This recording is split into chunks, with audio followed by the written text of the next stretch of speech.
80s 90ஸோட ரொம்ப ஃபேவரட்டான நடிகர்களில் ஒருத்தர் தான் நடிகர் விஜயகுமார் அவர்கள். இவங்களோட மகா தான் வனிதா விஜயகுமார். பல பிரச்சனைகள் காரணமாக குடும்பத்தில் இருந்து இவங்கள பிரித்து வச்சுட்டாங்க. ரீசண்டாக விஜயகுமார் அவங்களோட பேத்தி கல்யாணம் நடந்துச்சு. தியா கல்யாணத்துக்கு கூட வனிதாவை யாரும் இன்வைட் பண்ணலை. அந்த அளவுக்கு அவங்கள அந்த குடும்பத்தில் இருந்து விலக்கி வச்சிருக்கிறாங்க.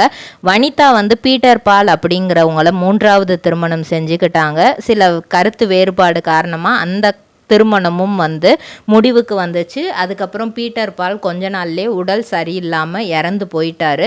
அதுக்கப்புறம் பிக் பாஸ் சீசன் 1ல் அவங்க முன்னாடி கலந்துக்கிட்டதுனால கிடைச்ச பரிசு தொகை, அதுக்கப்புறம் அவங்களுக்குன்னு சில புட்டிக் அவங்க வச்சுருக்காங்க, ட்ரெஸ்ஸு கடை வச்சுருக்கிறாங்க, யூடியூப் சேனல்ஸ் வச்சுருக்காங்க. இதன் மூலியமாக இவங்க 7 கோடியே 30 லட்சம் ரூபாய் சொத்து வச்சுருக்கிறதா தெரியும்.